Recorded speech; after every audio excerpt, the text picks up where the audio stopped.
aujourd'hui, on ne peut pas penser cette réorganisation tant qu'on n'a pas les moyens. Non, mais on est d'accord.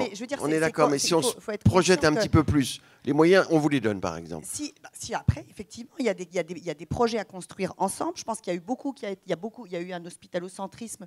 On est tous d'accord avec ça. Je pense qu'effectivement, il y a beaucoup de soins qui peuvent être prodigués en ville. Il y a tout ce qui concerne la prévention, qui aujourd'hui est assurée par l'hôpital, ne devrait pas l'être. Il y a des protocoles de collaboration, de coopération qui devraient être mis en place dans pas mal de domaines. Il y a des choses qu'on peut faire aussi, et ça c'est super important et très attractif, avec des infirmières dites de pratique avancée. Vous voyez, il y a aussi des choses même qu'on peut faire demain, même par rapport avec la ville. On peut imaginer aussi des rapports entre des cabinets de ville, d'infirmières. D'accord, vous y travaillez. Oui, je pense qu'il y a plein de projets. Nous, on demande que ça. Si vous voulez franchement avoir des idées innovantes dans la réorganisation, on peut le faire. Aujourd'hui, on est en train de gérer la pénurie. Sincèrement, moi, j'arrive pas à avoir plus loin que 10 cm là en ce moment. C'est ça le problème. Michel, alors, les relations avec la médecine de proximité, la médecine de ville? Aujourd'hui, il ne peut pas y avoir d'hôpital public bien organisé s'il n'y a pas un réseau de médecine de ville cohérent, organisé, réactif. On est d'accord, mais comment faire?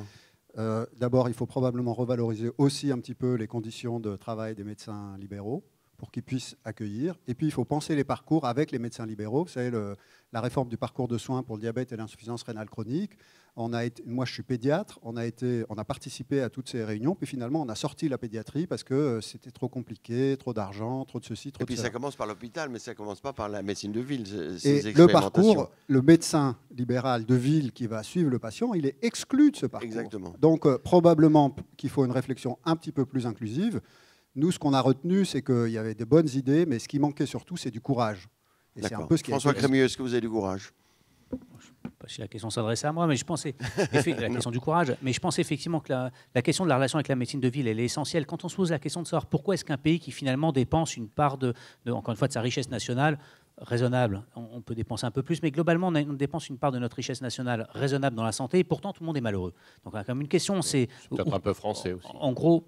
Ouais, en tout cas, c'est manifestement plutôt plus difficile aujourd'hui qu'il y a quelques années.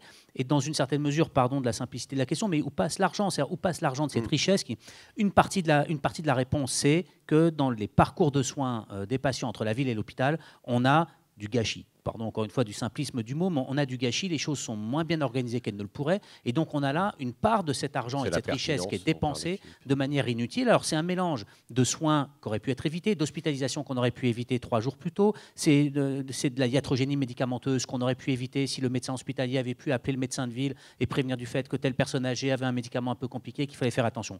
Pour faire ça, il faut à la fois des questions d'organisation, et là pour le coup je rejoins les remarques de tout à l'heure, il y a des questions de mode de financement et d'incitatifs dans la manière dont on finance les soins. Et c'est vrai que le financement à l'acte, que ce soit du côté de l'hôpital ou du côté de la ville, n'incite pas à la bonne coordination au-delà de chacun des actes qu'on réalise.